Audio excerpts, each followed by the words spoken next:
From one of the weirdest, longest tracks on the schedule to one of the simplest, one of the shortest. Michelin Raceway Road Atlanta looks relatively simple, but is full of intrigue and challenge, and is no easy beast to tackle, especially versus 40 other GT3 drivers. The North American Racing League now tackles Road Atlanta, and the championship crunch is on. Welcome to Pitstop TV and the virtual Braselton, Georgia. My name is Andrew Cardinale IV with Mason Houseman alongside, and it's a pleasure to join you for continuing coverage of NARL GT3 Season 7. Tonight's coverage from Road Atlanta is brought to you by Maradness, by JS Consulting, and by Screw Compressor Service Incorporated. This is going to be a fun one, and I say that every week, but this is going to be an hour-long contest on one of the coolest racetracks in North America, Michelin Raceway Road Atlanta. Again, it looks relatively simple, but boy is it complicated. It's got corners without corner numbers, it's got straightaways with corner numbers, it's got a 10A, it's got a 10B. There is so much going on here in this little 2.5 mile racetrack. It's about the size of the Daytona Oval, yet it's just got so much more going on. Every twist and turn has a story to tell, Mason, and it's going to be a challenge for these guys tonight. Yeah, I think this is the second hardest course that we've seen behind Detroit here. These guys have a lot of corners that they can push off really wide, like turn 1 and turn 7, and I'm really excited to see how these guys handle it tonight. It'll be a lot of fun watching these guys tackle this place. Of course, you have 1, 2, 3, and 4 come very quickly, the corners anyways, and then it feels like there's a couple of corners without quarter numbers. Those are the S's. That is where from turn 2, I think turn 1 will be okay. From turn 2 at the top of the hill, all the way through the S's down to turn 5 will be calamity, I think, on this opening lap and every lap thereafter.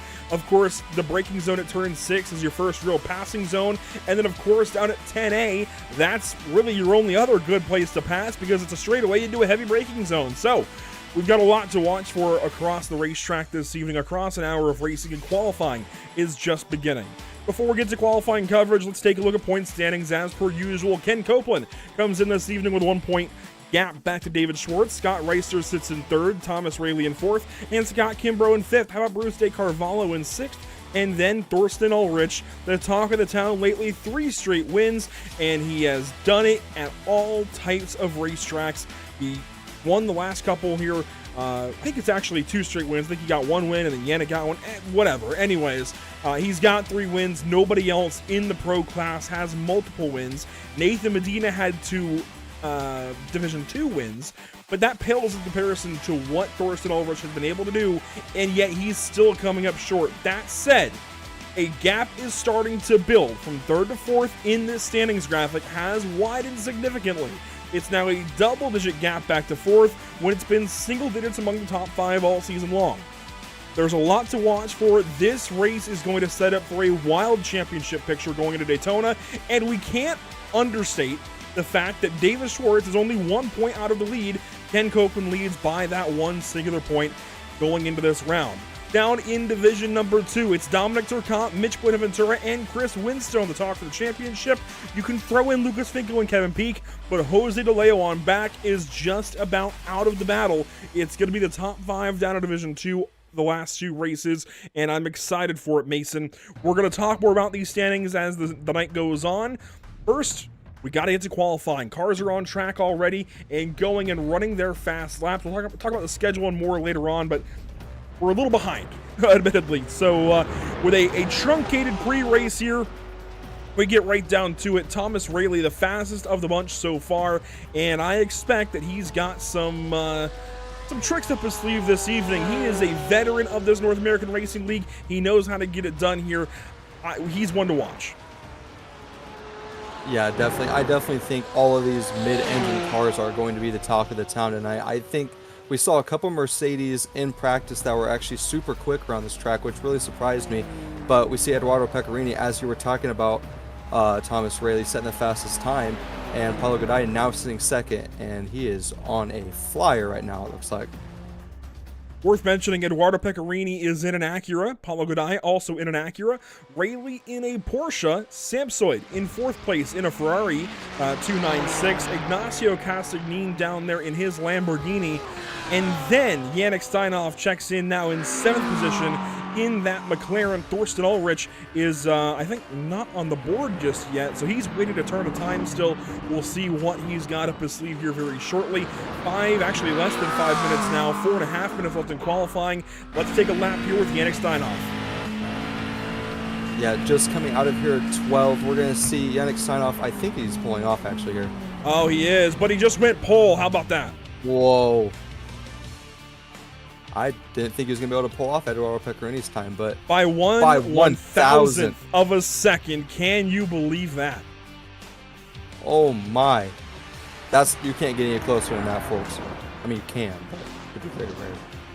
Maybe 1/10,000th of a second, possibly, but iRacing doesn't measure that far. And look at that, Paulo Goddai goes even faster by a larger margin. Here's Chris Winstone across the line. He'll complete his qualifying run. Winstone, fresh off a win at Monza, his first win in the series. He is so far first position down in Division number 2. There is Paulo Goddai towing back to the pit lane after completing his qualifying run and going up by 51/1000ths of a second over Yannick Steinhoff in qualifying. Now the next driver we have to watch, he just went 11th quick to start out his qualifying run. Here he is, Thorsten Ulrich. 3 wins now this season in 6 races. He's batting 500. Can he improve on that this evening here, Mason? I mean, he's proved it every single week, but this is only his second lap, so after this he's got one more lap to prove why he should get pole, but he could get it right here on his second lap. Taking this 10 corner right here, very smooth, going down to 11, very smooth. Don't want to kick the rear out here, and then 12 full throttle. You know, I'm just going to do a full lap while we're here talking about it. So we're going to see not Yannick Steinhoff, his teammate Thorsten Ulrich dive down here into turn 1. Don't go too wide here. That grass will suck you in. It will throw you into that outside barrier, and you don't want to be there. Going into turn 2 here, use up all the track, use up all the curbing here out of 3. Going into 4 here, try to keep as well as you can on those curbs. And then going into the S's here, very smooth and technical, take up all the curbing. Going into 5 here, you want to use up all the curbing again, and then all that exit curbing so you can get the best one out of here. And it's such a fast section through there. And then coming into 6, another hard braking point. Don't want to go too wide here. You want to do exactly what Thorsten Ulrich is doing there. And then a blind corner here on the braking. You don't have any markers there to tell you exactly where you need to go. And then going here into 8, and then you have a little bit of a long straightaway, and then you'll be into 9 coming up here soon. This long straightaway, they used to land planes on this straightaway back in the day. Now it's just a chance to stretch your legs here in one of these cars towards that heavy braking zone in turn 10A. Yeah, very nicely taken by Thorsten Ulrich there. Use up all the curbing there, get the best run you can, and I think this is going to be a time for pole. Let's see, he's trying to beat a 1:17.969 for pole. It was close, but it's no cigar. 1:18.322. He will stay 11th in qualifying. That's an off lap for him. Here's Eduardo Peccarini running some extra laps. Michael Brooks is also done. Kevin Gill into extra laps. Bruce De Carvalho as well. Everybody has just about completed their qualifying run, so qualifying really trending down now at this point in time. 39 cars, they've all taken a qualifying lap, and they've all gotten across the line cleanly. I know we're touting just how complicated and challenging this racetrack is, Mason, but I think this might be one of the first times in this league's history that we have seen every driver that's signed up this evening go and complete a qualifying lap. Usually you have at least one straggler that got 3 off tracks and couldn't get a lap in or didn't attempt or something like that. Everybody this evening has a valid qualifying lap, and that is a rarity. Yeah, I'm very surprised by that. Normally you see a lot of people getting off tracks here. Some of the guys maybe didn't practice it nearly as much, but it's a very beautiful sight to see. You've got from 117s down to 121s with Robert Guadagnoli finishing out the end of the qualifying stint, and I think you're going to top of the schedule here. That we are. I wonder what the clue was, but yes, race 7 this evening, May 1st, the first day, of course, of May, the 5th month of the year. I don't have to tell you that, but what I can tell you is that Road Atlanta this evening is going to set up for an epic championship battle at Daytona next week. Daytona is a class of its own. It is its own entity in road racing and in oval racing, but in road racing specifically this evening, it's going to be a whole other battle in and of itself. We'll get there when we get there, but this race sets up for everything that could be at Daytona International Speedway next week. This is going to be a pivotal moment for some and a painful moment for others. I'm excited to see just how much this race changes up the championship battles, and I want to circle back to that at some point during the race. We'll talk about points again, but right now we've got a grid to go over. As you can see, the field is making their way onto the starting grid in turn number 12. Let's take a look at the Lucky Performance starting grid this evening. On pole, Paulo Gaday. He's had some troubles this season. He's on the right side of the standings list. That means he's out of the top 12. He would like to move up and into that top 12 if he can do it this evening. He will be starting on pole in his Acura. Yannick Steinhoff in a McLaren will start from second. Starting third, it'll be Eduardo Pecorini, also in an Acura. Thomas Raley will start from fourth in a Porsche. Starting fifth, Scott Reister, reigning champion there in an Acura. Samsoid in a Ferrari will start from sixth spot. Ignacio Casagnin in a Lamborghini will start from seventh. Miguel Colon in a Mercedes will start from eighth. And to complete your top 10, it is none other than Michael Brooks in a McLaren and David Schwartz in a Mercedes.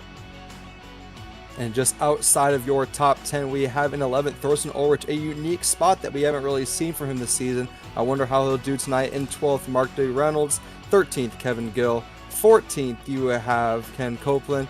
In 15th, you have Lucas Souza. In 16th, you have Bruce De Carvalho. 17th, Adam Brockway. In 18th, you have Scott Kimbrough. 19th, you have Edgar Ruiz. And your first, if I'm not mistaken, D2 driver in 20th. It's not a complete clean split between D1 and D2 this evening, but you do have to go way down the order to find Chris Winstone, your first Division 2 driver. He starts in 20th this evening, starting 21st. It's a Division 1 driver, Jake Browner, alongside Mitch Buenaventura in a Porsche. Starting from 23rd, Dominic Turcotte. He got his first win a couple of weeks ago at Detroit. He starts from 23rd spot this evening alongside Kevin Peake.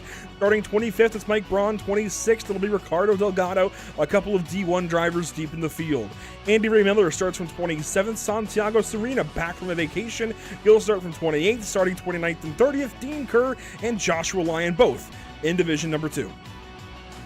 And in 31st, you have Christian Briscoe. 32nd, Lucas Finco. 33rd, Craig Bray. And 34th, you have Alex DeMarco. 35th, Joshua Benjamin. 36th, Austin Tiller. 37th, Philip Bedurka. And 38th, you have Chao Trin. And finishing out your field here tonight, Robert Guadagnoli in 39th. 39 cars. They're all going to start this race. It looks like they have all gridded up and are taking that one formation lap around the racetrack, getting ready to go racing this evening. This is a picturesque place. I do truly love this racetrack with all of my heart. It's up there with places like VIR, which we saw in the opening round earlier this season. To look over the Whiplash SimCam's race details, we had a 60-minute practice session followed by that 15-minute qualifying session that went oh so quickly. Then we've got the 60-minute race coming up next. It's a fixed setup race with 55% fuel load, 15x incident limit with a penalty every 5 incidents thereafter. And we've got to dive into that, I think, this evening because we will see plenty of off-tracks. There's plenty of places to get them, even though this track is relatively lenient on off-tracks and time-cut penalties. The incident system, it's a 1x for an off-track, a 2x for a contact, a wall contact, a 4x for a car contact, and I believe a 2x for a loss of control. Those all add up. And if you get to 15 incidents, it is a penalty. Once you hit that limit, every 5 incidents thereafter garners you another penalty. So it's 4 car contacts, 8 wall contacts, 8 losses of control, 15 off tracks. If you want to look at it that way, that can amass up to that 15 incident limit, and then every 5 thereafter gets you another penalty. We're going to have to watch for that this evening. Not so much last week at Monza, but definitely here tonight at Road Atlanta.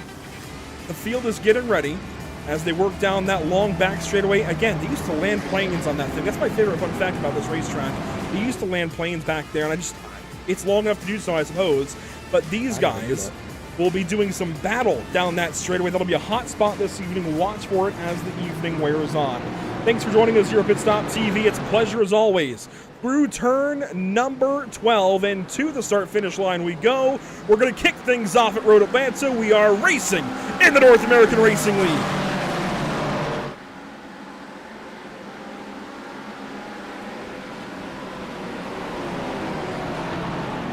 Some big blocks into turn one, and that is already Miguel Colon spinning at the first corner. Watch these guys through the S's. More wrecks behind us, we're talking.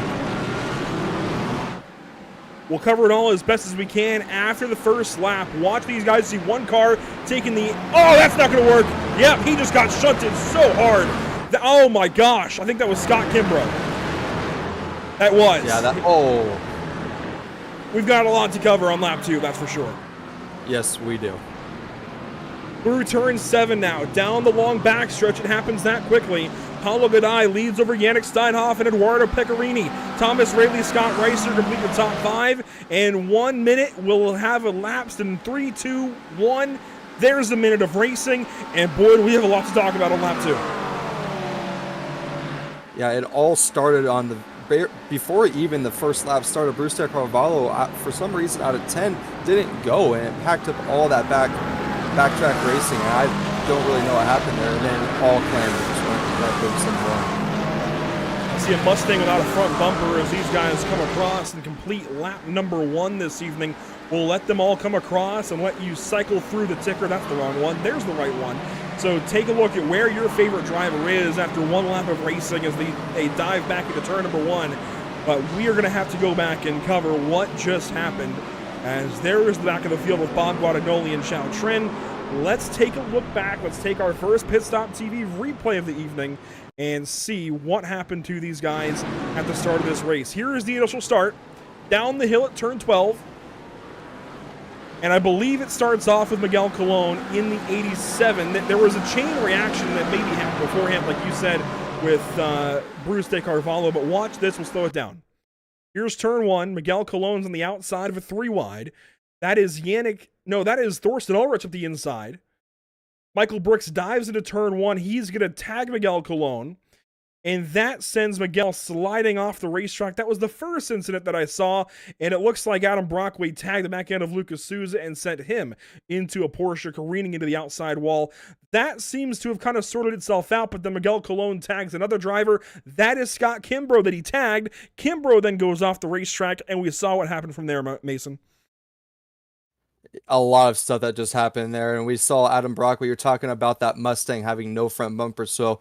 We now know exactly where that came from, but that's a lot of damaged race cars that I'm expecting to not be able to be raced tonight. Because especially out, that just, wow, that's all concrete there, folks. That's a race ender right there. And wow, Santiago Serena got so lucky.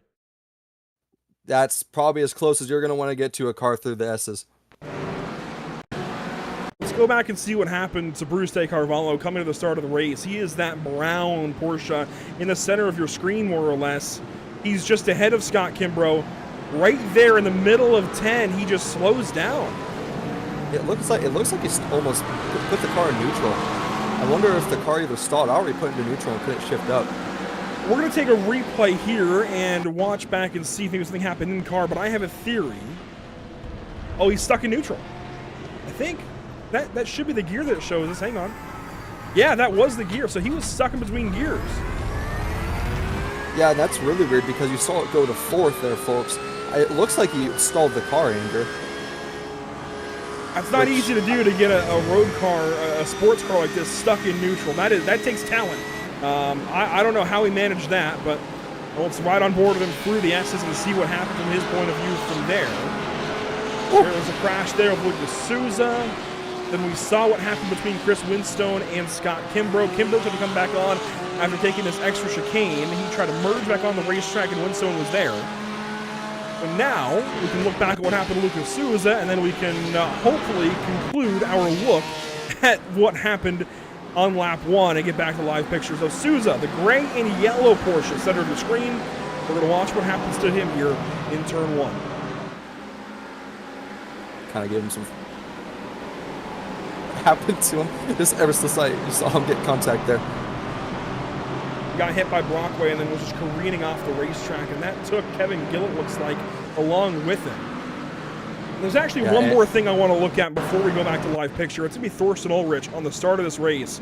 We got to understand, because he is now racing in 7th after starting 10th, we got to understand how he got there. Here's the onboard.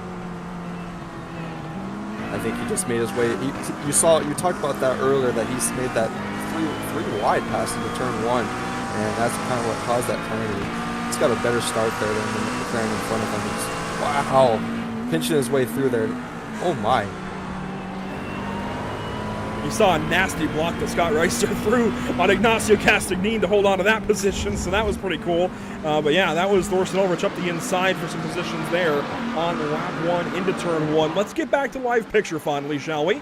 And cover our race leaders. Paulo Godai, Yannick Steinhoff, and Eduardo Pecorini. Now nearly 6 minutes into this race. We've just recapped lap 1, and now we're on to lap 5. Oh my, that's not ideal, but man, it happens sometimes. We've got to cover D2 though real quick, because Dominic Turcotte has found himself in the lead in D2.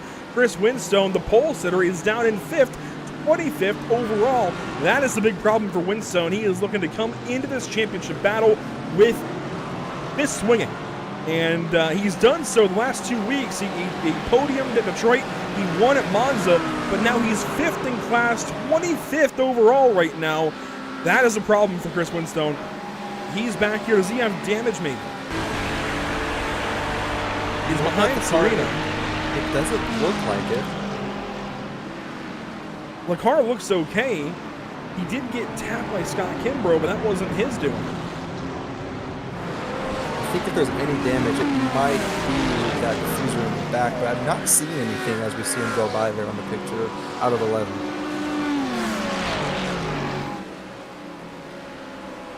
And you know, he's got a bigger problem right now because he is fighting for this D2 championship, and as of right now, his competition is sitting first in their respective class, which is Dominic Turcotte. Right, that's what I was just yammering on about. Turcotte way up the order by comparison. Turcotte's even got a couple of D1 drivers between himself and Winstone, in addition to the 3 D2 drivers between them. So a total of 6 spots between Turcotte and Winstone right now. It is 7 or so points on the racetrack, and that is a big deal for that championship. Turcotte could walk out of here with a larger lead than he came in with, and that would be huge going into a place like Daytona next week. Mike Braun sits right behind him, then Andy Remiller and Kevin Peake. Kevin Peake desperately trying to hang on to this race. He is blinking in and out of existence on the backstretch right now. He's gone for a moment, then comes back. 101 is just struggling to hang on. Yeah, and for any racer on the track, you do not want to see a blinking car anywhere near you, because when they blink, you don't know where they go, and it's probably one of the worst things you can happen to you, especially on this service. So I'm going to be a little nervous if I'm anywhere around right now. You see that Mustang with no nose, that is Adam Brockway. He ran in the back of, I think it was Lucas Souza that he got into. And he's definitely going to need his fast repair when he pits, but it seems like he's moving on okay without it. My concern is, just like losing any bit of aero device, he's going to lose a ton of grip in the corners, I would think. I mean, you lose the front wing in a Formula car and you can't turn, realistically, because there's just no front downforce. I'm surprised he's continuing on like this with as much grip as he has, because I would think with no splitter and no dive planes, he would have no front grip, but he looks okay for that. Yeah, you're seeing him struggle there kind of through some of the tighter corners, but I think when he goes through these faster corners, all that air that you are normally losing off the front end is kind of being blocked out, especially when he is right behind, if I'm not mistaken, Mark D. Reynolds. But you're going to see Bryce Cavallo go on the inside of him and make that pass going into 10th. So good pass there to Bruce Cavallo. And Adam Brockway is falling down your order. Briefly, you also saw Scott Reister under fire. He loses spots now to Sam Soyd and Thorsten Ulrich. Ulrich from 10th up to 6th so far. And as he tries to make enough points up on the championship leaders in D1 to battle for the championship, this is absolutely what he needs.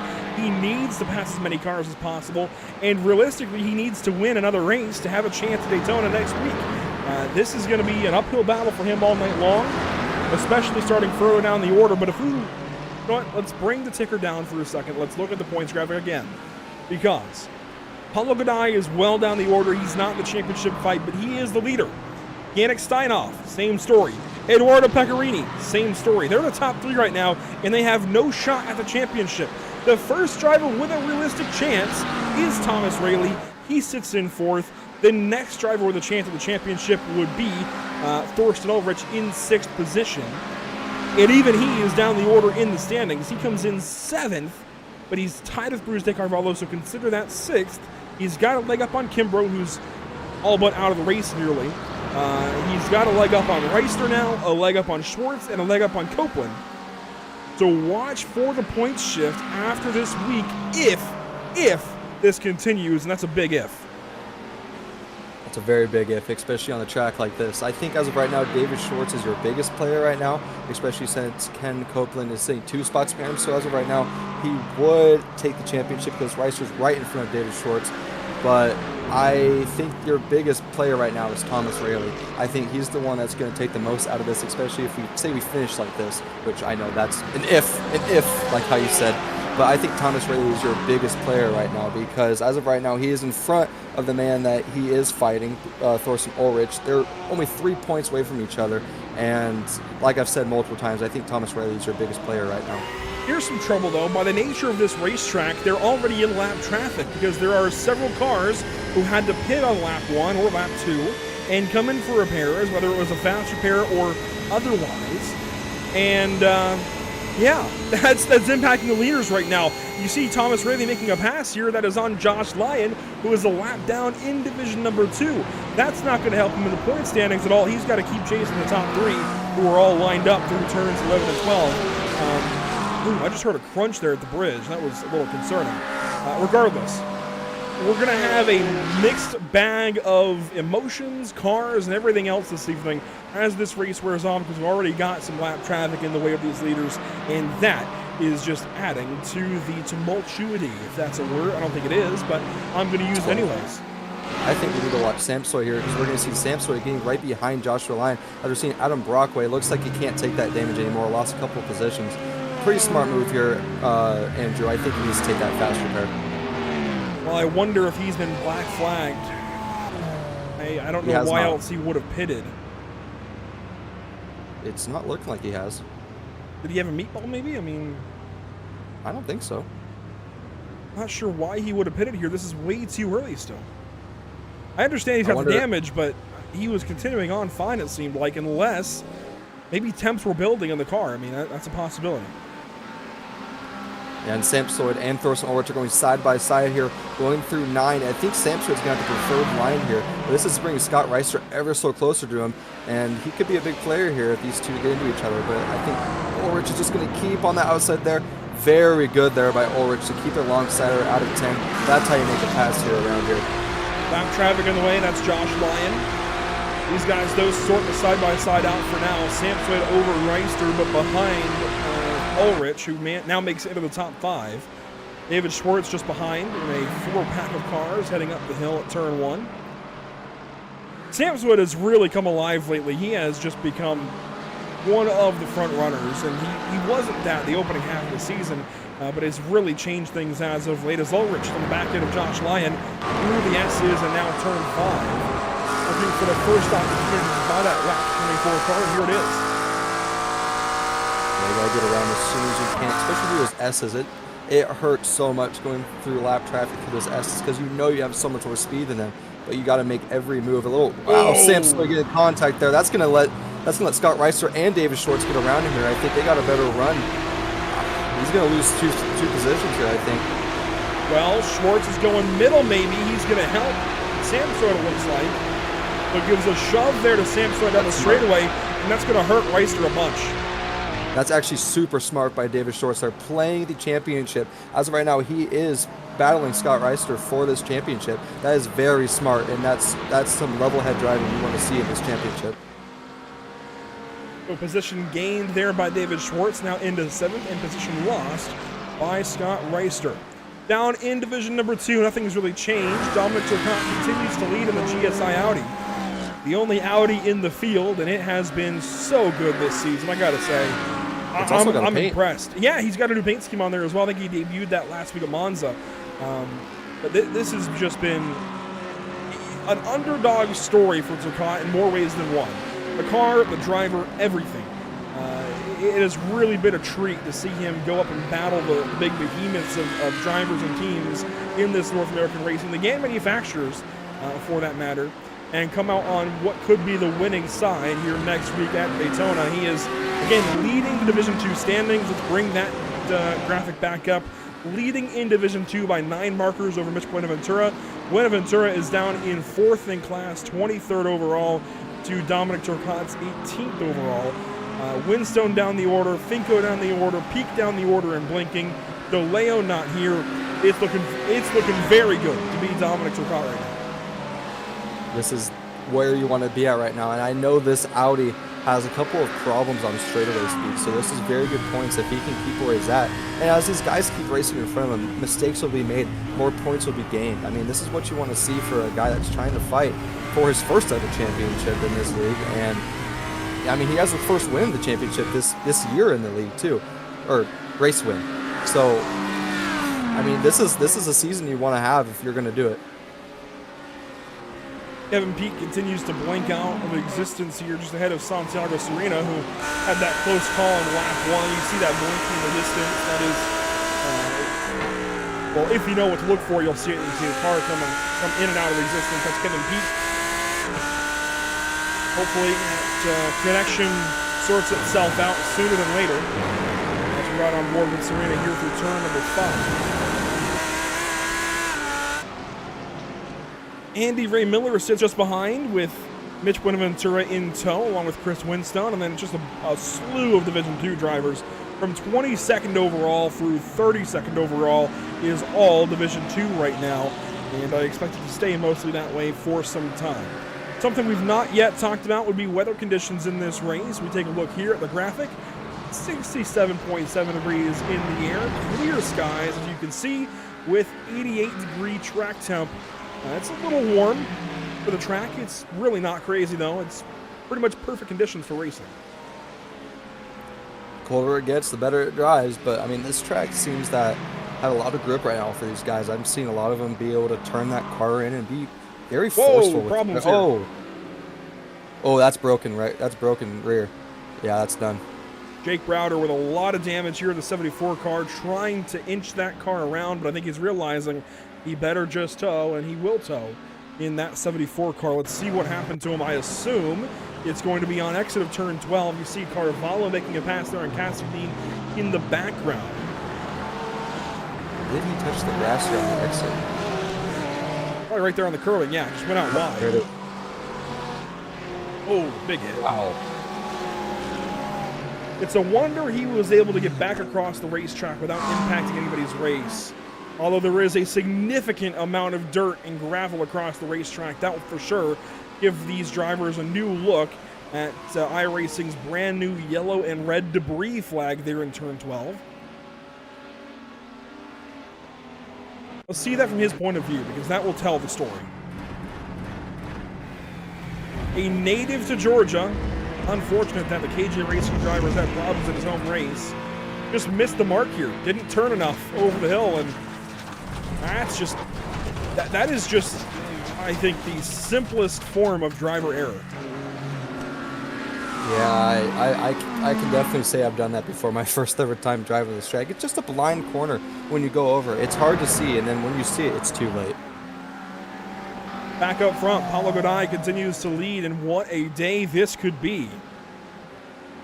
Go back to, what was it, Algarve, Portimao, for race number 2, was it, this season? Way back when. And no. I see it, Mason. I'll let it happen, and then we'll talk about it in a second. But Paulo Goday had a really good race at Portimao weeks back to begin the season, and was disqualified for tire warming and qualifying, something he wasn't aware of, but was in a league rule. And he lost that result. I believe it was second place to Yannick Steinhoff.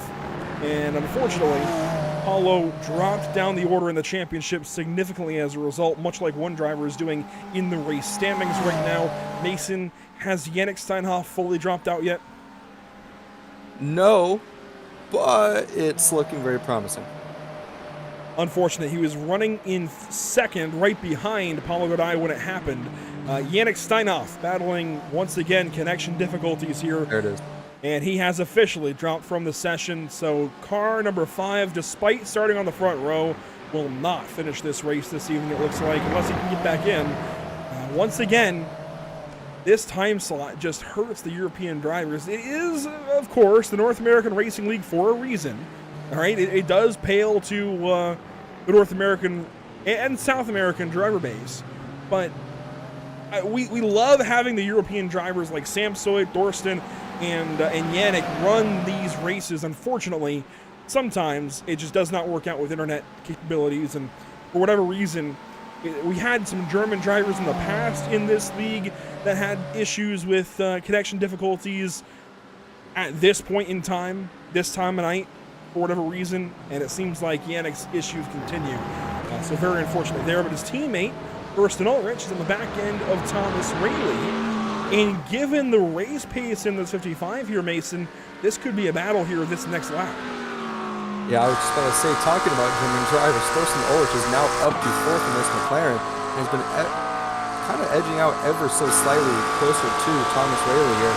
And as these two start to get closer, I think we're going to see a battle start commencing here. And that's only going to bring Samsoid ever so closer, because actually, as of right now, Samsoid is setting faster lap times than these two in front of him. We've got to watch for Samsoid closing in behind. He's about a second and a half back right now. Oh, but all eyes up here for Ulrich. He is working up the back end of that Nexus driver in Thomas Rayleigh. This is a fun part of racetrack for me. I love 6 and 7 here at Road Atlanta. It's a heavy braking zone at 6, but you've got to carry speed for the more open radius of the corner. Then turn 7 really slows you down. But it's so important. That combo of corners is so important for your lap here, every lap at Road Atlanta, because it sets up for this long backstretch all the way to turn 10. So it is maybe the most important set of corners, as here we go. Pass being made at turn 10, 10A and 10B. And Ulrich goes right on through, possibly en route to another victory. Who knows? As he moves into the podium. Yeah, he's definitely moving pretty fast right now, but I don't know, he's got a lot of time to build up. I mean, any problem with Eduardo Pecorini or Paulo Godai, that could make Thorsten Ulrich smell blood there, and he wants it, I can tell. I mean, he is from 11th to 3rd right now. I mean, yeah, he's passed a couple of people under unfortunate circumstances, but I mean, this is a racer by heart. This is what you want to see. You want to see a guy that is super fast come from all the way back to go and win it. So I'd be watching out if I was Eduardo Pecorini or Paulo Godai. Another thing to watch right now, through Kevin Peake's connection difficulties this evening, he has run down Dominic Turcotte. And this is going to be a unique battle because we can't cover it the same as other battles. We would usually take a look at it from an onboard of the trailing car and watch this battle take place, but that trailing car is even out of existence. He is blinking. His connection is not stable. He could go for a pass here on Turcotte, and because of the connection difficulties, wipe him out as well. Now, this is a dangerous game to play right now, but one that we have to cover because this is for the lead in Division Number 2. Yeah, and I don't really know if he knows that he's actually blinking out, because I don't see a steward here tonight that's actually telling people. Because normally we have a North American Racing steward here, and I don't see one right now other than the owner, which is Scott Reister. So, oh, here it is, the move to turn 10. This is scary. I don't like this. Yeah, if I'm Dominic, I would just let him go by. And he does. So Kevin Peake takes the race lead in Division 2. But for how long? I mean, can that connection hang on? It's working right now. I would have blinked out by now to the race, but it's dangerous to play. Frankly, if I was having that kind of connection difficulty, I would have given up by now. I'm impressed that he's continued on and that he's still being scored by the iRacing system. And Turcotte can do nothing but watch him drive away. Peake has got pace. He just doesn't have connection right now, which is such a strange thing to say, but that's the reality of the situation right now. That's strange for sure. Yeah, and another bad thing about it with the connection issue is that Dominic Turcotte cannot get a draft off of him as he keeps blinking in and out. So that's going to bring Andre Miller and Mitch Benaventura and Chris Winstup and Dean Kerr all back to him. And, I mean, these are people that he is fighting for the championship right now. So this is not what you want to see for Dominic Turcotte. It seems like Peake's connection is getting better. And he's going to go for a pass here. Turn 10 looks. No, thinks better of it. I would have sent it personally. That's just me. Yeah, you gotta fight for every position, especially since your main competitors are right behind you. This is maybe the longest we've seen Peak stay stable. It looks better now. So strange. The internet is a weird thing. You think you have it figured out, and then you don't. Behind Well, them. actually, Andy Ray Miller is the one blinking now. Yeah, I just saw that. Behind them, Andy Ray Miller blinking a little bit. And there goes Kevin Peak. He's blinking again, but... oh, man. There's a program I used to use here at iRacing, and the owner of it has recently retired from running the program, Sim Racing Apps. We used to broadcast it here at Pit Stop TV way back when, in 2017, when I first got started with Pit Stop TV. And Sim Racing Apps has been a very useful tool for my career on iRacing. The crew chief page and the standings pages provided by Sim Racing Apps actually has a blink counter. And I can only guess as to how many blinks would have been counted by now for Kevin Peak. It has to be in the hundreds. It's scary. Oh, I don't know. Whew. This is getting scary now. Pit stops. Early pit stops here. Is it? Just a little bit. I'm surprised by that. Usually, I think you would go for one more lap. This is expected to be a 46-lap race. We see Ken Copeland, Michael Brooks, Andy Ray Miller, and Dominic Turcotte all in the pit lane here on lap 21 of an expected 46. You would think you'd want to go a little closer to halfway, but we'll see how this works out as tires go on the 83 and the 15 of Brooks and Copeland. No tires for Turcotte in the 73 car, and Austin Tiller also turns the corner onto pit lane. There goes Brooks, and is that maybe I thought maybe a speeding penalty or something for Copeland. He was in for an extra bit of time. For Brooks, it was a 22.6 second stop. For Copeland, 23.42 seconds. Just a little bit longer. That was a little concerning for the moment. And there was Dominic Turcotte, now leaving the pit lane in car 73. Was race leader for a while in Division 2. Hits from second, though. And we'll have to watch and see where he rejoins the field. Yeah, and as we're talking, Thomas Rayleigh is now in, too. Look, trying to see, I want to see if he throws tires and Samsoid, and if I'm not mistaken, that should be Dave Short right behind him as well. It is. Santiago Serena comes in, Edgar Ruiz, and Mark Reynolds. And that looks to be... all tire stops for them. That was actually Santiago coming in later, so Ignacio comes in now. And yeah, for the most part, we're going to see, I think, everybody throw tires on. You're also seeing Winstone down the pit lane here. There we go. That's a better shot. Joshua Benjamin. One of the Miranda's cars. I think that's Alex DeMarco. Pit lane is alive. There's Adam Brockway coming back in. Rayleigh heads back out along with Samsoid and with Schwartz. And oh, Samsoid just clears Schwartz there. Yeah, Samsoid off the jacks there, kind of wheel spun there, and it made him slow down going out of the pits there. So that brings Davey Schwartz even closer right now, but I'm wondering when Paulo Godai is going to be pitting here. I'll watch. He's going to be pitting this time. I think he will. Oh, there we go. My answer has been proved. A treacherous pit entry. It always has been here at Road Atlanta, and boy, I think we've seen these guys treat it well this evening. I haven't seen many mistakes there yet, but we haven't been watching too closely as Godai, Pecorini, Ulrich, and Reister all pit here right at halfway, lap 23 of 46. This is more like it. This is what I expect out of these guys. Some other drivers opting to pit a little bit sooner. I guess they're going to be saving some fuel on the back end here as there goes Santiago Serena back on the racetrack. If I'm not mistaken, an earlier pit stop was a little bit shorter, isn't it? But you just have to save more fuel. You could short it up either way. Regardless, you're kind of taking the same amounts of fuel. It's a matter of when you want to do it.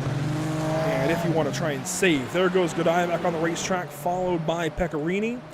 And Reister will now be leaving. Miguel Colon up on the jacks. Bruce De Carvalho down and away. Mark Reynolds. Oh, maybe a long stop for him. Or was that Browder, actually? I think that was Browder, not Reynolds. Identical paint schemes. A couple of teammates there. Ricardo Delgado going to work back on the racetrack there in his number 01 Chevrolet. He'll join right behind Mike Braun. That was very close out of the pit lane. Super close there. That pit lane is probably the most hectic one to get around here. The pit entry alone, I think, is the most challenging on the circuit this season. It's blind. You just got to hope that you're aiming for the right spot when you come over the hill. Yeah, most of the time during these, you don't want to go, because sometimes when you're doing the racing line, you want to go over that pit exit line, but it gets ever so closer. But I was going to talk about it. After this pit lanes, Ulrich actually lost time to Rayleigh there, so it brought Rayleigh even closer to Ulrich here. And I thought Rayleigh was actually going to be able to get him there off of the warmer tires, but he's still there. I mean, he could get him here. It seems like Yannick Steinhoff has chimed in the YouTube chat. It's unfortunate stuff with the connection difficulties there. It's, you know, ISPs, internet service providers, tend to do service updates or maintenance overnight, and considering it is overnight for him locally, I wonder if that's part of the problem. They do also throttle down speeds because they're not expecting as much usage at night. Of course, most people are sleeping at that time as Ulrich goes off into the dirt for just a moment there at turn 5. I know that's pretty well normal, but that just seemed a little extra there that time. But yeah, you know, you've got maintenance overnight, you've got throttled down speeds because you're not expecting that kind of usage overnight. So it could be any number of things, unfortunately, for Yannick, but what we do know is he's out of the race, unfortunately. So we'll move on with that story. Thorsten Ulrich, by the way, as far as him catching the race leaders, I don't think he's going to be catching them tonight. He's 4.5, almost 5 seconds back of Paulo Guinai and Eduardo Picarini. And frankly, he's lost time since he moved into third. Yeah, I think he's mirror driving here a little bit. I mean, Thomas Rayleigh is a little closer, but I was watching him go through the pit entry, and he actually had a little wiggle getting onto the pit entry by touching the grass. So actually lost him time, and any bit of time you lose in pit lane is a massive amount of time you lose in pit lane and on track. I want to thank those who helped the North American Racing League here on iRacing, Moradness, JS Consulting, and Screw Compressor Service Incorporated. They all do so much for us here at the North American Racing League, helping these events take place and allowing these guys to go racing every Thursday night for a championship, as there's a battle on screen between Turcotte and Buenaventura that we'll talk about in just a moment. We also want to thank those who help us here at Pit Stop TV. Whiplash Sim comes with a brand new set of cameras this evening here at Road Atlanta. ATVL, CC's Business, Cody Williams Design, Lucky Performance, and the North American Racing League. And of course, we've got to talk about that Lucky Performance Lucky Break of the race. We're going to take a quick break from this battle and look at the driver that I'm awarding it to for now, and that's going to be Miguel Colon. Do you recall, Mason, the start of the race where he was sideways in turn 1 out in the grass? He hung on to it, and he is in the top 10, running 9th right now.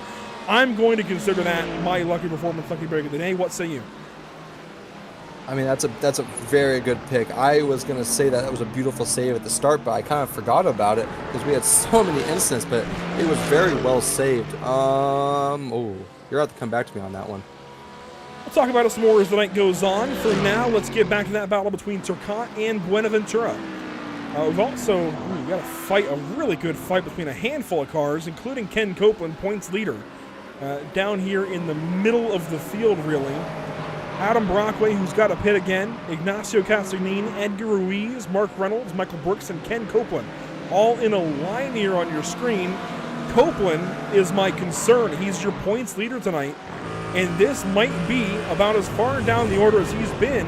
This could be his drop. I don't have his results memorized, but I think he's finished all races, and I think this is about the worst we've seen him do on the standings sheet. So this could be a new drop for car 15, and this could take him out of the points lead.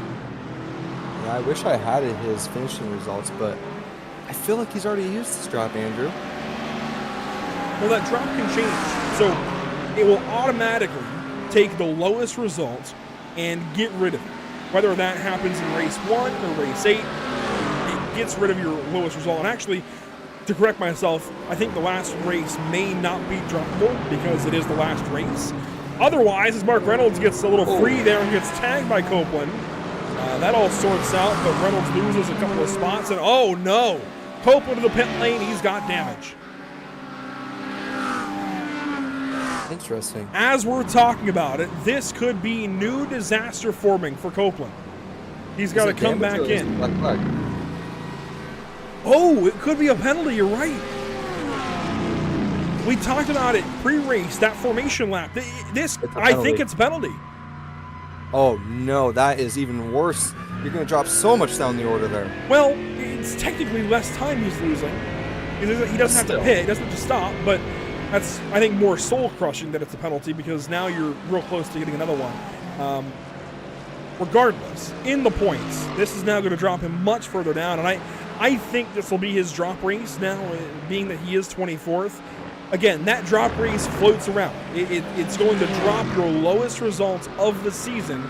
I think this may be his lowest result of the season if this continues. He is down in 24th position now, and that is just abysmal considering the season he's had and the fact that he comes into tonight with the points lead. Yeah, and I'm sorry to cut you off for that one. Edgardo Ruiz had a moment out of the exit of 7 there. It looks like he got tagged and spun around. I don't know exactly what happened there, but we had some beautiful battles going around on this track. And Ruiz merges back in with Dean Kerr right behind him, and Scott Kimbrough, who is a lap down, it looks like. Kimbrough, yes, a lap down in the 32nd spot. Bob Guadagnoli, by the way, 10 laps down, but he continues on. Jake Browder is out of the race, along with Yannick Steinhoff, Philip Badurka, Joshua Lyon, Lucas Souza, and Kevin Gill. Your 39 cars in total. Adam Brockway heads back down the pit lane. He's got some new damage on that car, but he has now taken service and works back out. And we found our taker for Edgardo Ruiz. I think Adam Brockway, because Adam Brockway and Edgardo Ruiz were racing side by side. They were pretty close to each other. That's so a lot of new damage on Brockway's car. There it is. I just saw it. Let's see. So this is part of it. He's already got it. He's got some, but there was some more damage. I think it happens here at turn 7. Oh my, that is Big so far from a passing opportunity, Ignacio. That is so far from a passing opportunity. You don't. I'll tell you why you don't lunge there at turn 7, because it kills your exit onto the straightaway. You are signing up to lose so much time. Even if you make the pass, you're signing up to lose time on the straightaway. That's why you do not lunge there. That is a poor choice. I'm sorry to say. When we get critical, I gotta say this. When we get critical like this is never personal. But objectively, looking at the situation, that is a poor choice right there by Ignacio Casagnin. That is a very low percentage option to take, if you will. And I'm not one to hope for penalties, but if there was a steward watching, I would think in IMSA or in another race, racing series like that, I would think that would be a penalty for avoidable contact. That would definitely be a penalty, and that was very avoidable. But Dominic Turcotte pitted. Did he really? He just pitted. He did. He's back out on the track, but that lost him a heap of time. It was just for fuel, no tires. He is now 28th.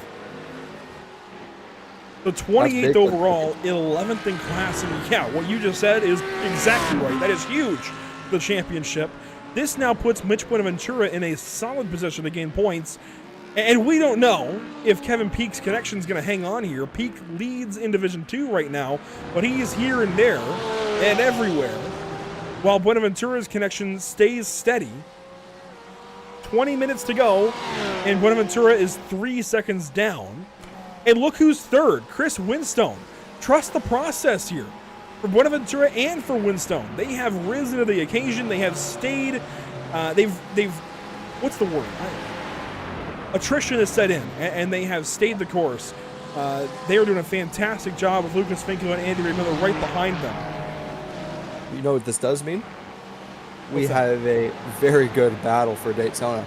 Because actually, I think Mitch Buenaventura, as of right now, will take the points lead. I think it may be within 1 point, 2 points of Dominic Turcotte. and this will bring Chris Winstone even closer. So we're going to have a three-way battle. I mean, I don't know exactly where Lucas Finko is at right now. Where is he? He's there too.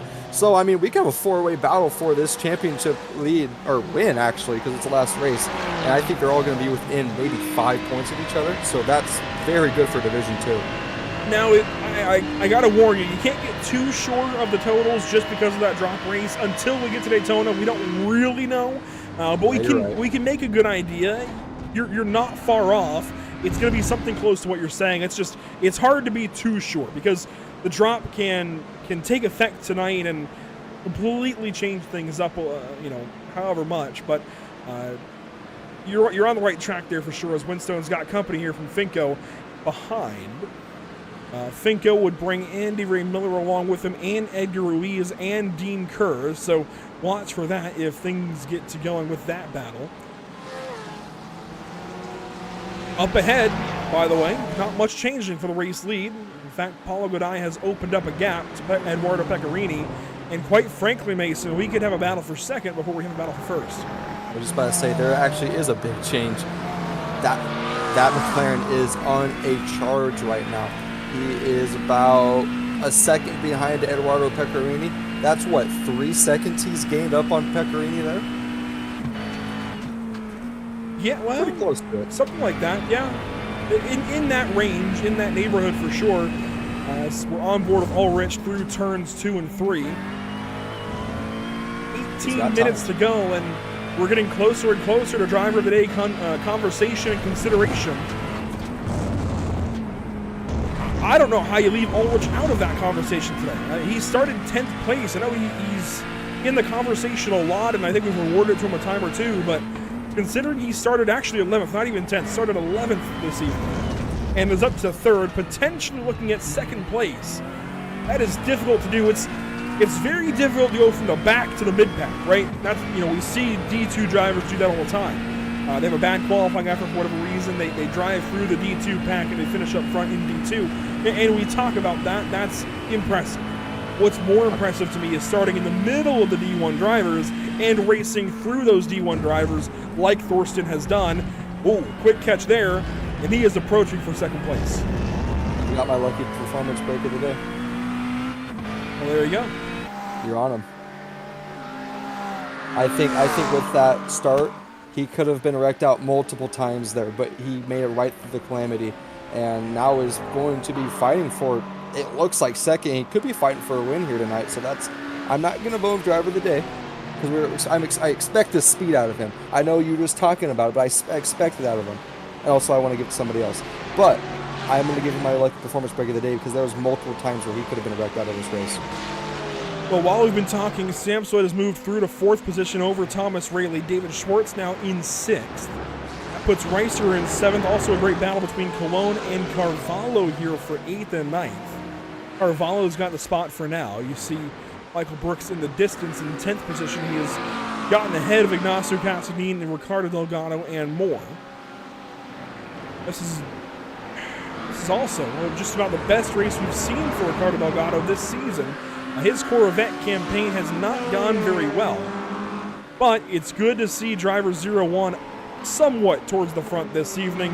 He dominated last season in Division 2, won the championship. That's why he bears the 01 number, and has had trouble adjusting, I think, to the D1 competition. But tonight, it's looking a whole lot better for him. Yeah, looking a lot better for Ricardo Delgado. We haven't seen that Corvette, like you said, up front, like maybe how he wants to be. But I'm going to put this out there. I think this is the best race we've seen all season. I'm going to put it out there. I think there's so much going on and so many moves, so many passes, so many talking points. I think this is the best race we've had all season. It's certainly one of, if not the best. I'll give you that. Miguel Colon here on the back end of Bruce de Carvalho. This is for 8th. Further ahead, we revisit that battle with Rayleigh and Samsoy and Schwartz.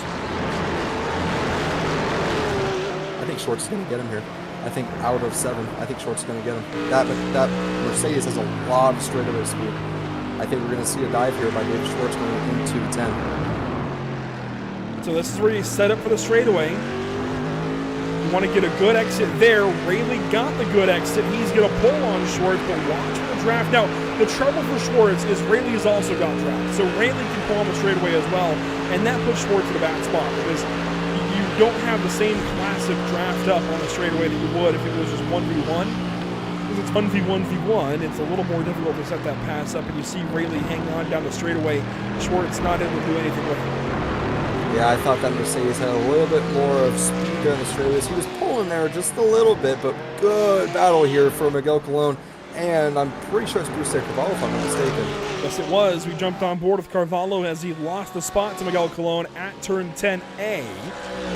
So Colon up to 8th now as he continues his recovery drive. Where did he start this evening? Started in 8th. Look at that. So while he's been as low as 20th on the start of the race and his slide there in turn 1, he's back to where he started and now can move forward with that spot. Kevin Peak.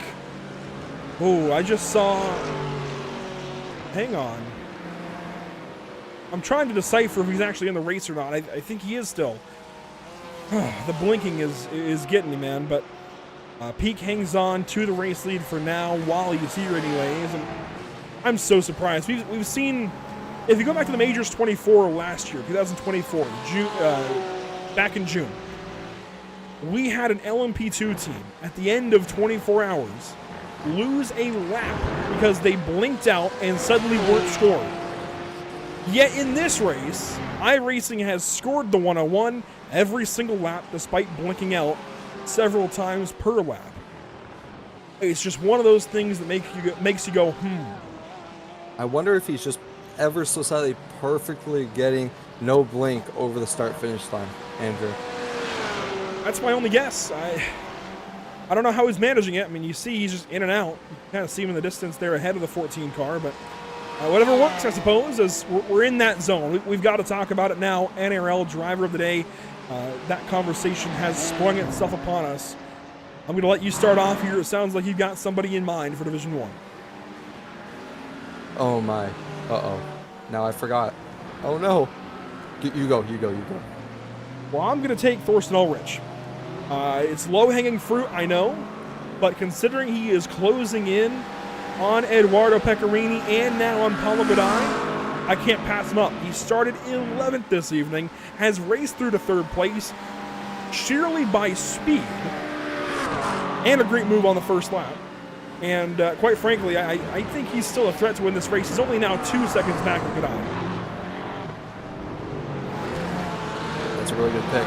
I am going to be Classic Mason. I'm going to pick Ricardo Delgado. He started 26th, he's now 12th. That is my take on Driver of the Day. I like that a lot. Ricardo is, we highlighted him there for a moment. He has had a really good race considering all that he's gone through this season. And as you mentioned, he's up 14 spots. That's certainly something you can't pass up right now. Let's bring that position gain graphic up on the left side of your screen on the ticker. You can kind of see just how many spots these drivers have moved up. 14 for Delgado, 12 for Braun, 8 for Ulrich, 5 for Schwartz. I mean, those are some of the highlights there just in Division 1. Let's move to Division 2 then with our picks. And I got it. Go ahead. Lucas Finko. I'm going to stick to it again. 12 spots up, sitting in 20th right now. Overall, sitting on 4th in their division, in his Division 2 sling. So I'm going to give it to Lucas Finko. The blinking of Peak makes it difficult to score him. He's actually 5th in Division 2, right behind Andy Miller, but still. Oh, yeah, he is. Let's see how many spots he gained from 32nd to 20th, so 12 spots up. That's still a very solid pick there for Lucas Finko. And, what the heck? Kevin Peak. Really? He's hanging on. I wouldn't still be in this race if I was having those connection difficulties. He is defying all odds right now with iRacing scoring. We can't even, we'll try to select him here just in case there's a moment where he is back solid. There he is for a second. Gone again. I mean, we can't even select him to look at him here because he's blinking in and out so much. But Kevin Peak, he's my Division 2 driver of the day. He's so fast we can't see him, Andrew. There you go. I like it. Well, the driver of the day vote is now live then over on YouTube as we've got a battle for second. Yeah, Thorsten Ulrich has just been grinding his gears, trying to get to Eduardo Pecorini, but not as fast as I thought he was going to, Andrew. With the rate that he was picking up, I thought that he would have been past him by now, trying to go for that win against Paulo Godai. But I'm not going to lie, these two Acura's in front have really impressed me with the amount of speed they've had here today. We're calling on you viewers watching on YouTube to vote in the driver of the day vote. You've got some time. That vote will conclude once we read through the results, but get to voting. We've got limited time for you to make your opinion heard through the vote. And of course, you can take to the comment section as well and let us know who you think should be driver of the day. But we are calling on you viewers here. We want to know who you have in mind for NARL driver of the day here in the North American Racing League for round 7 of 8 this season. Ulrich on the back end here of Eduardo Pecorini, somebody who is well down the standings because he's missed a couple of races. But every time he shows up, that blue, yellow, and white Acura is just oh so good. Tonight, though, maybe just a tick behind that metallic blue McLaren. Yeah, maybe just a little bit here. I want to see how good of a run he gets. He gets a beautiful run out of 7 there. That might just hold him off of Ulrich here. Depends on how hard Ulrich wants to send it here into 10, but I think he had enough run out of there 7 to hold Ulrich behind. I'm really surprised with the straightaway speed that this Acura has compared to the McLaren. We've been talking about the Acura has those short gears. Big send there by Wow! Oh my gosh, I don't even know what to say. What a send from Ulrich, and that is going to be one of the moves of the race there for Ulrich to get alongside Eduardo Pecorini. Whether you like it or not, that was impressive that he got there and did not wipe out the 47. Pecorini moves right in behind the 55, and Ulrich has got second place. The problem is, Mason, he just cost them both a second with that move. Yeah, that second might be the indicator of how much time he's lost to Paulo Godai there, if he can. So if he catches up to Paulo Godai and loses the race by a second, we'll be looking back to see if that was the move that cost him the win. We'll see. He surfs over the curbing there at turn 5. 3 seconds the gap between Godai and Ulrich, who now is up one more spot from 11th to 2nd place this evening. The trouble is, for him anyways, Pecorini can come around and do the exact same thing right back to him here into turn 10A. Will he do it then? That's the big indicator. If he's vengeful, he will. We'll see. It might take a lap or two to set it up. Is he going to dive? No. He lifts, coasts a little bit, and will settle for 3rd spot for now.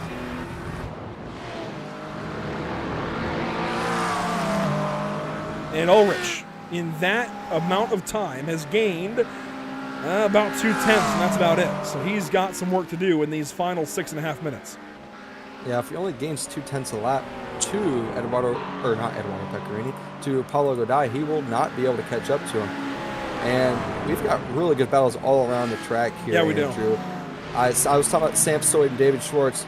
You immediately went right to it. We've got a 3-way battle here for 4th. Thomas Raley is the back car on that, and then we have David Schwartz sitting in that middle pack, and then right in front is Sam Stoyd here.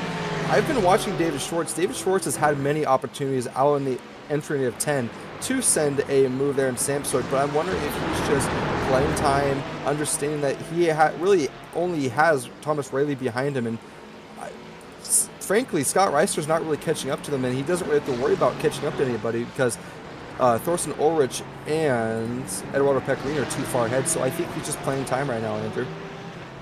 Time will tell. Real quick on the driver of the day conversation, Emily chimes in the YouTube chat saying Chris Winstone is her driver of the day, but she's biased, and I can't disagree, actually. That's a really good point because Winstone has put himself in 3rd after starting much further down the order in that class. He runs in 3rd right now, currently 18th overall when he started 20th, so he's up a couple of spots, has positioned himself nicely, has used attrition to get to this point, and while he's missed a couple of D1 drivers that are trying to leave him in their dust, he's holding his own right now and is in a really good spot to stay alive in that championship conversation.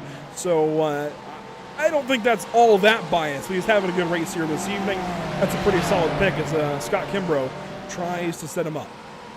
Yeah, not biased at all. He's had a great night tonight, as you said, but he's going to let him go by. Kimbrough is a lap down, so no position lost there by the 37 of Winstone. Just a little bit of time. As we're inside of 5 minutes to go, Godai leads by 2.7 seconds. And it doesn't look like that's going to change all that much. Ulrich, no draft ahead. Godai is in some draft. He's chasing 2 Mustangs right now. He's just lapped Dominic Turcotte, who has fallen from the graces of the race lead. He is, let's see, Turcotte is down in 27th now, behind Brockway and Tiller. Actually, he's ahead of Brockway. How is that? I think Adam Brockway went in for another pit stop. Yeah, and actually Brockway's right ahead. So yeah, he's a lap ahead of Brockway. That's it's confusing, but it makes sense, I suppose. I think you got to drive through, Andrew. That's right. Well, 4 minutes to go. Oliganai leads. And Ulrich continues to try and run him down. I just don't know that he can get there now. 4 minutes and 2.5 seconds. I don't think that's going to happen. But there's a really good fight behind him. Look at this. Yeah, they are tail to tail right now. I don't know if that's the right analogy, but I'm using it. Nose to tail to nose to tail. 1v1v1. I really wish David Schwartz would make the move. I mean, he's got the speed on the straightaways. I want to see him dive down into 10 here because he's getting such good runs out of 7 to pass Samsoid, but he's just not doing it, and I want to see it. You know, there's been some buzz in the league Discord about manufacturer choice and maybe locking that in the future. Well, it's locked this season, it's maybe unlocking it in the future, or, you know, what should be done there. I like that it's been locked because races like this have really shown this season the differences in the manufacturers, but that they all come together and they all make a really good race because we've got 3 different cars on track right now, on screen, I should say. Completely different formulas to build those cars. A Ferrari 296, a Mercedes AMG, and a Porsche 911. Completely different race cars. They're all right together. The drivers make the difference still. This is just, it's absolute cinema, as some might say. It's really cool to see these manufacturers come together like this. Completely different race cars, all so close on the racetrack. It also brings an element of realism to a sim. I mean, that's what you want to see. You want to see drivers pick their favorite car and go out and show out with how they think the car is. As we're seeing Thorsten Ulrich pass Dominic Turcotte there, Eduardo Pecorini actually going to get hindered here, I think, a little bit by that lap car. Is that Paulo Godai right in front of Ulrich there? It is. We might have ourselves a battle for the win. Oh, it's going to be close. Paulo Godai getting held up behind Austin Tiller and Adam Brockway. Lap traffic. You know, we haven't seen much lap traffic this season. We've been on a lot of larger circuits where it hasn't been that much of a problem. This is a shorter track this evening, and you're seeing the result of that. He couldn't make the dive there at turn 10. Austin Tiller stays ahead, and Ulrich is now within a second, coming up to 2 laps to go. And Tiller pulls off. Yeah, that just brought Ulrich oh so close. He's actually going to get draft off of Paulo Godai now when they go down the straightaway. Andrew, next lap is going to be the final lap of the race, if I'm not mistaken. Oh, lap car. Oh my gosh. Paulo. Oh, he's going to try to send it there out of 3. Oh my gosh. They are on top of each other now in lap traffic. Brockway now holding up Godai, who wants to go by. That is Andy Ray Miller, who had to pit for fuel right in between Godai and Ulrich. This is going to be crazy, these last 2 laps, last lap and a half here. Godai now making the move. Ulrich sends it up underneath Brockway. They both get by Brockway, and now it's straight up a battle for the win between your top 3. Yeah, we got a 3-way battle right now, going out of 7 here, going into 8. Oh, this is going to be super close. Will Ulrich send it here this lap, or will you try to send it on the final lap? I think you got to send it here now, Andrew, if you have the opportunity to do it, because you don't know what's going to happen next lap. I don't disagree, but it leaves the opportunity for the next lap if Godai can get back to him. Here it goes. Godai goes defensive, and you see Ulrich was going to try to make the move. Godai defended that perfectly there. 1 lap to go this time by. White flag is in the air. Brought to you by Whiplash Sim Cams. Here they come to the stripe. 1 lap to go in the penultimate round this season. And Pecorini is within striking distance if these 2 get together. We could see Pecorini win this if these 2 get together. This is incredible racing. Perfect stuff here in the next to final round in this North American Racing League season number 7.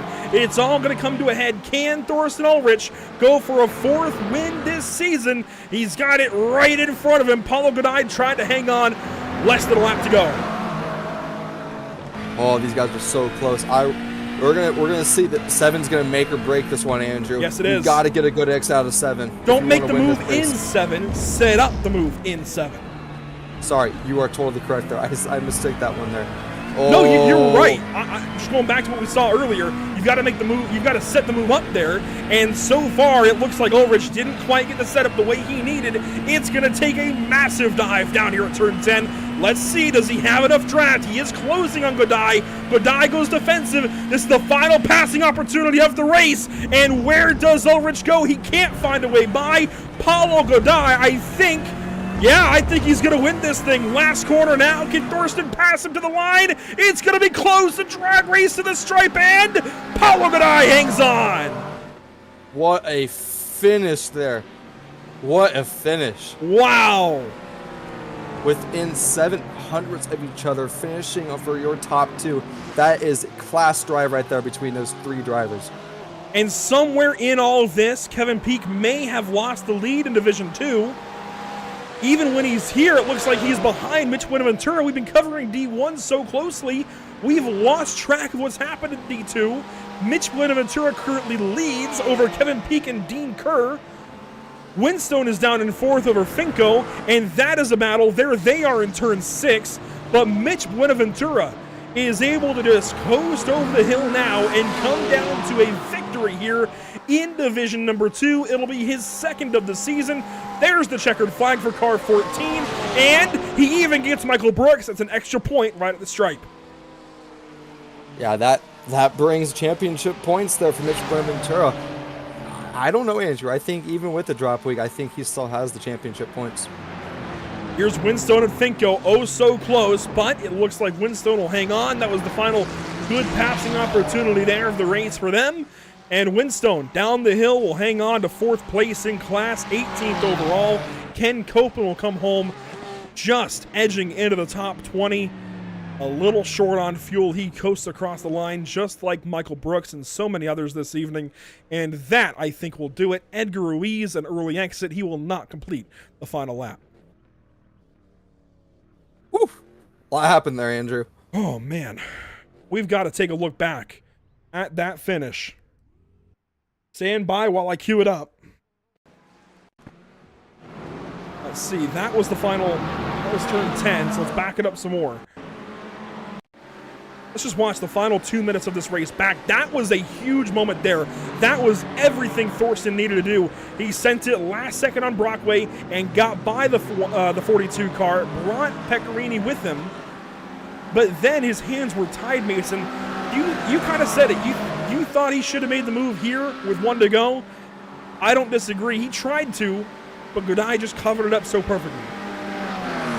Yeah, Godai did exactly what I had to. Set that car right into the middle. Played into actually Thorsten's strong suit of diving it down the inside there. But they didn't really give him much room there, and that's exactly what you need to do. You need to kind of force your way into where the car you're fighting is going to be and make them make a mistake or have to brake harder, and that's exactly what Godai did, which is perfect, which, I mean, that's what you need to do to win these races anymore, Andrew. Thorsten took a shot there at turn 10, couldn't get it done. And then just followed Paulo setting up. And it comes down to turn 7. He just didn't get through turn 7 the way he needed to, I feel like. And we'll see that here in a second. This is through the S's, turn 5. I thought that Godai was actually going to lose it because he sent it so wide out of the exit of 7. I thought he lost the rear end, but I wonder if both of them, I wonder if Thorsten just pushed out and Godai got loose.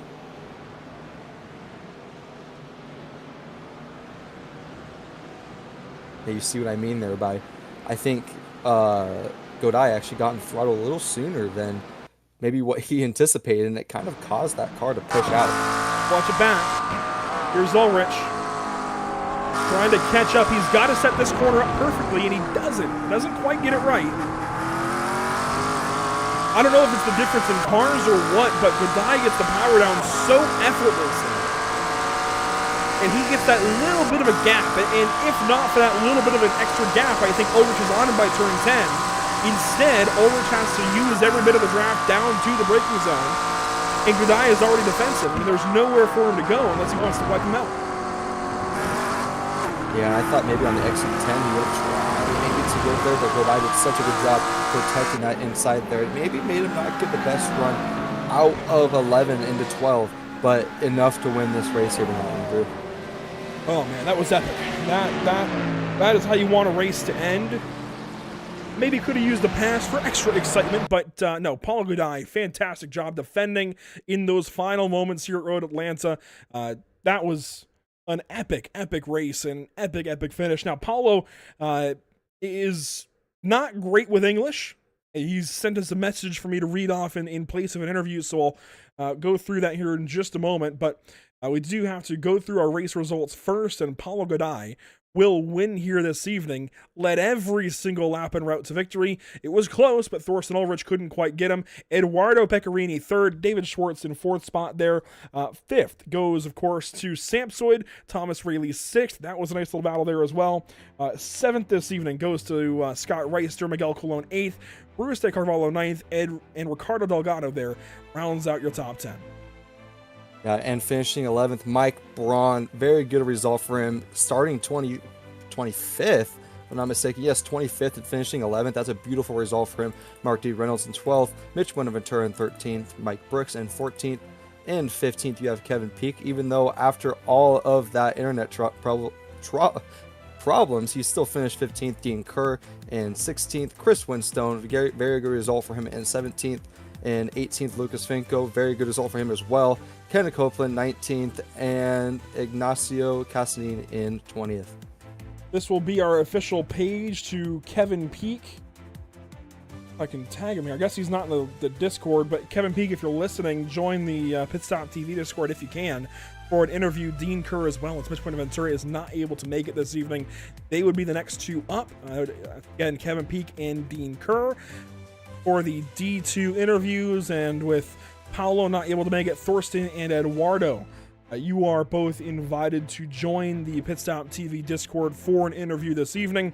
Moving on to the next page of results here, Alex DeMarco one lap down along with Joshua Benjamin, Andy Ray Miller, Dominic Turcotte, and Craig Bray, all a lap down there from 21st through 25th.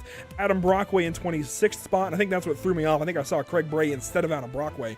Austin Tiller 27th, Santiago Serena there in 28th, Christian Gritzko 29th, and Scott Kimbrough 30th. Yeah, and finishing 31st, you have Edgar Ruiz, who went a lap down after that incident into 7 with Ignacio Castellin and Adam Brockway. Finishing 32nd, you have Chao Trin, 33rd, Robert Guadagnoli, 34th, Jake Browder, and 35th, Yannick Steinhoff. I really wish he was here tonight because that would have been a great finish. It could have been a four-way battle there, Andrew, for the win. And then 36, you have Philip Durka, 37th, Joshua Lyon, 38th, Lucas Souza, and finishing out your order here tonight in 39th is Kevin Gill. And that will also wrap up today's North American Racing League Driver of the Day vote. What do you know? It goes to the guy who climbed from 11th on the start to 9th by the end of things. Thorsten Ulrich will take today's Driver of the Day honors, and I think that is oh so deserved. Nearly had the race win, Mason. It was oh so close. I mean, it was... You can't ask for it to be much closer. 74 1,000th of a second. That's closer than a lot of margins we saw in qualifying. That is impressive stuff there, especially when you consider where he started this race from. It's rare to see a driver outside the top 10 at the start finish in the top 10 at the finish, let alone top 5, top 3, or the race win. So Thorsten Ulrich, congratulations there. And let's see. So Thorsten is here. Let's first go over the message from Paulo Gudai here. And again, not confident in English, so he wants us to read this message here. He's very happy to once again reach the North American Racing League podium. Not just the podium, Paulo, you finished first with the race win this evening. That is huge, adding good points for the championship. It was a difficult race on a track that he doesn't have much control over, but we put all the speed we could into this race to get this pole and the race win. Wants to move on to the next stage and prepare even more to give a good job to the other drivers who are extremely fast. Kind of reading that mostly verbatim. He even says, put it in the translator, doesn't know how to speak English, but wanted to give an interview anyways. So we appreciate the effort there, Paulo, and congratulations for sure this evening in car 93. And Mason, that means Thorsten Ulrich, today's driver of the day, is waiting for you. Yes, Thorsten Ulrich finishing second overall. What a great finish, and also your driver of the day today. And Thorsten, I want to get what your head was like during this race, especially being our closest finish of the league here this season. It was I really messed up the qualifying. It was like 2 or 3 tenths faster in training. It was a fight every lap with the guys. I had so much luck with the traffic. Paulo got really fought by the back markers, so I could catch up. Alone on pace, I wouldn't got him to the end of the race. Yes, totally. And you had the pace tonight, and I think you'll be able to take that over to Daytona. Tell me how you're going to prepare for Daytona, especially being our last race of the season. Actually, I'm not a really big fan of Daytona. I can't get the grip there. I will try some laps in before and hope for the best. When the McLaren is pretty strong on fuel, especially on the fast tracks. I think that's a big plus for us. Yes, totally. That McLaren always looks oh so fast here. And congratulations on your second place finish here tonight. Thank you. That is Thorsten Ulrich, your second place finisher. And Andrew, I don't know their names, so I'm going to let you pull them up here and introduce them. So we do have Christian Gritzko, who's here in place of Mitch Benaventura, so we can take a look here at Mitch's car first and bring up the graphic and talk here with Christian. And Christian, I know it's been a long, hard season for you and Mitch both. Mitch gets the win this evening. On his behalf, what can you say for it? Just that it was an intense race for him. He was fuel saving like crazy, especially in the second half of the race. He wasn't sure he was going to be able to make it, and I'm not sure who he was battling, but they were blinking a lot, so he was kind of like trying to manage that, making sure they wouldn't spin out and get through the race. But I feel like he had a good time for the most part. Yeah, we well documented his battle there with Kevin Peake, at least tried to through the Division 1 battle as well, and we don't exactly know how he got the lead. Do you know if it was a straight-up battle or if there was a mistake there? I think it was just a close battle. There was a couple times where he kind of like screamed a little bit, but he wouldn't tell me what was going on. But I think fuel saving had to do a big part of it, maybe with lap traffic as well. But at the end of it, he was just like, "Oh my God, I'm sweating so much I can't even like peel myself off the seat." And if we go down and look at your stats for the race, not a great start, not a great finish. It was definitely a difficult race for you, but you've had shining moments this season. Was this just an oddity, and what can we expect for Daytona? Pretty much what happened today was I just got rear-ended going over the kink. It spun me around, my rear wing fell off, so I had to go into the pits, get it fixed. I was pretty much driving from the back half. Honestly, seeing my growth throughout the season, for the following season, I should be I'd say in the top half battle for throughout the season for next season. But I learned a lot, had a lot of fun. So next race, me and Mitch are pretty much going all out, trying to get that team championship. Always growing, learning, and building, and you continue to get better this season. When you put it that way, to explain what happened there at the start, this is a huge comeback for you to not only get back to where you started, but finish a couple of spots higher. So congratulations there. And once again, it's good to talk to you, Christian. Hopefully we'll talk to you again next week. Thank you very much, guys. See you next week. Christian Gritzko there with a solid effort, finishing an overall 29th position. I know it doesn't sound great, but when you consider that he got hit there at the start, had no wing, and came back to finish better than he started, that is a solid finish there for Christian. One to build off of for sure. And now that he said his Discord name, Mason, it is Kevin Peake down there, who finished second in class this evening to Mitch Benaventura, and I think he can give us some more details on how we lost the lead. Yes, Kevin Peake finishing overall 15th, but second in division. You know, Kevin, we were just talking with Christian Gritzko. We kind of want to get your take on how you lost the lead because you had a little bit of a blinking issue there, and we didn't really know exactly how you lost the lead. So can you tell us how you lost it? It's probably why I lost it. So, for a while, take it with ease the one guy came up behind me. I guess didn't know lifting so much to end. Just tapped me in the rear, spun, turned second to last lap, and then got back. Next round everybody took it, so got back up to P2 somehow. So it's pretty good, better than I expected. Yes, of course, finishing 15th overall is always a point to be proven here in this league. And, going on to Daytona, I've asked a couple of people this question. How do you take it? I mean, you're not, if I look at the points right now, you're not you are 5th in points right now. How do you take this into Daytona where championships could be won for the last race of the season? Focus up. I'm not very good at this, and I'm afraid of that accurate bend but focus up, keep your head down, and try to finish top 3. Yes, perfect. Thank you very much, Kevin. Congratulations on your 2nd place in Division 2 here tonight. Yes, sir. Kevin Peak battling through some connection difficulties this evening. You hear it there even in his interview, Mason. Just every other syllable almost. It sounds like when a bad connection is happening in a phone call. It's not ideal, but we appreciate his time regardless. And hey, it's impressive that he was able to hang on, and he was a contender there for driver of the day. And I thought maybe even could have deserved it. Just unfortunately a couple of spots shy there, as a spot shy there for the race win as well. But regardless, Kevin Peak, a good job this evening, finishing 15th overall. Certainly a solid finish. And when we look at this schedule here, Mason, 1 race to go, it's Daytona. Usually that's the season opener in a lot of leagues. This season, it's the season finale, and that adds a few extra twists, adds some extra special details to the race. It's gonna be a lot of fun for sure. I'm excited, Andrew. Daytona is a very good track, especially for starting of the season. But finishing of the season, I think we're going to see a lot of tempers flare. I think we're going to see a lot of guys being a little eager to go out and try to win a championship.